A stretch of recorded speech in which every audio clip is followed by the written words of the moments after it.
దేవుడు వాక్యాన్ని జ్ఞాపకం చేసుకో.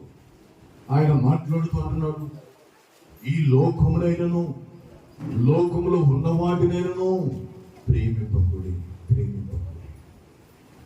లోకములైన వాటిని ప్రేమింపకుడి. ఎవడైనా లోకమును ప్రేమించేట్లా తండ్రి ప్రేమ వానిలో ఉండనే ఉండదు అన్నాడు.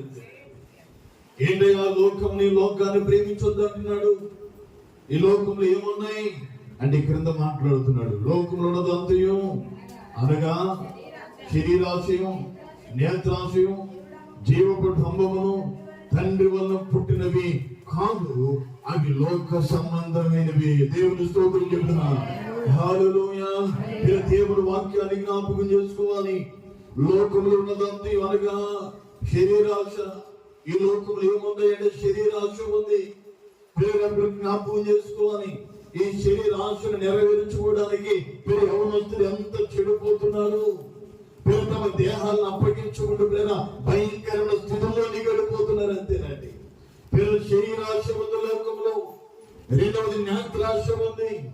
పిల్లల కన్నులు చెడిపోతా ఉంది, వారి చూపు చెడిపోతా ఉంది, వారి తలంపులు చెడిపోతా ఉన్నాయి, వారి భయంకరమైన పరిస్థితుల్లోని వెళ్ళిపోతా ఉన్నారు. దేవుని వాక్యం అంటున్న మాట ఏంటో తెలుసా? ఇవన్నీ కన్ను చెడుదైతే నీ దేహం అంతా చెడిపోతుంది. అంతే. నీ కన్ను చీకటిగా ఉంటే నీ దేహం అంతా చీకటమయమైపోతుంది.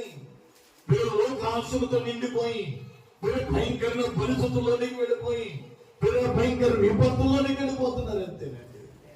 ఒకసారి ఆలోచించాలి. వాక్యాన్ని జ్ఞాపకం చేసుకుంటూ ఉంటే మాట్లాడుతుంది నేత్రాశ. మూడోదిగా జీవపు డంబం. ఇవి తండ్రి వల్ల పుట్టినవి కావు. దేవుడు స్తోత్రం చెప్పాలి. హల్లెలూయా. జీవపు డంబం. ఓ ఎవరు పాడి కొట్టుకున్నావు, నేను గొప్ప. ఒకసారి ఆలోచించండి. దేవుడు యేసుక్రీస్తు ప్రభువే అంటాడు, నేను పరిచర్య చేయడానికి వచ్చాను కానీ పరిచర్య చేయించుకోవడానికి రాలేదన్నాడు. దేవుడు స్తోత్రం చెప్తున్నాను. ఆయనే పరిచారకుడికి వచ్చినప్పుడు నువ్వు డబ్బు కొట్టుకుంటూ నేను గొప్ప అనుకోవడం ఏంటి అసలు?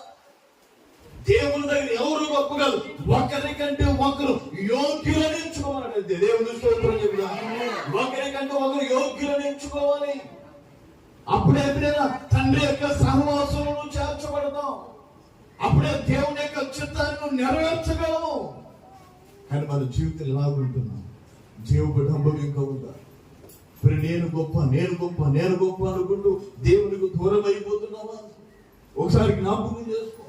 మనకందరికి తెలుసు. వాక్య భాగాన్ని జ్ఞాపకం చేసుకుంటే పరిచయుడు జ్ఞాపకం చేసుకోవద్దు.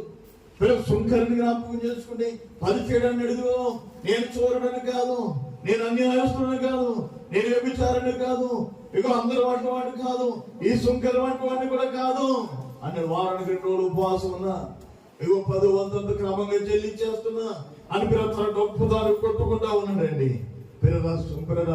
సుంకరేతనుడయా ఆకాశము తట్టు కనులెత్తడానికి ధైర్యం చాలుక రొమ్ము కొట్టుకున్నాడు.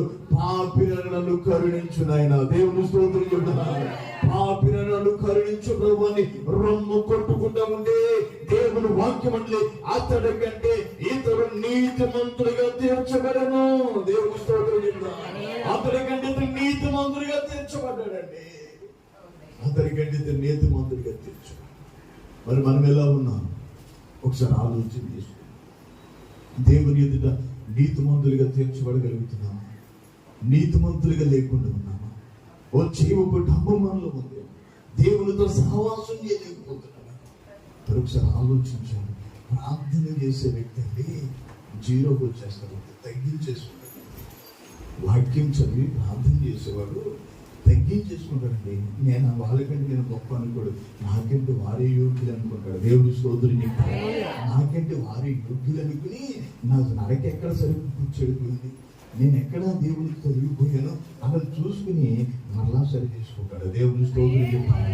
ప్రార్థన చేయని వ్యక్తి ఏం చేస్తాడంటే మీరు ఒకసారి ఆలోచించాలి. నడకను సరి చేసుకో. రెండోది జ్ఞాపకం చేసుకుంటే పెత్తనం చేయడానికి చూస్తాడు. మన జీవితం ఎలా మారుకుంటాం? ఆయన తగ్గించుకున్నాడు. ఆయన పరిచయం చేయడానికి ఇష్టపడ్డాడు.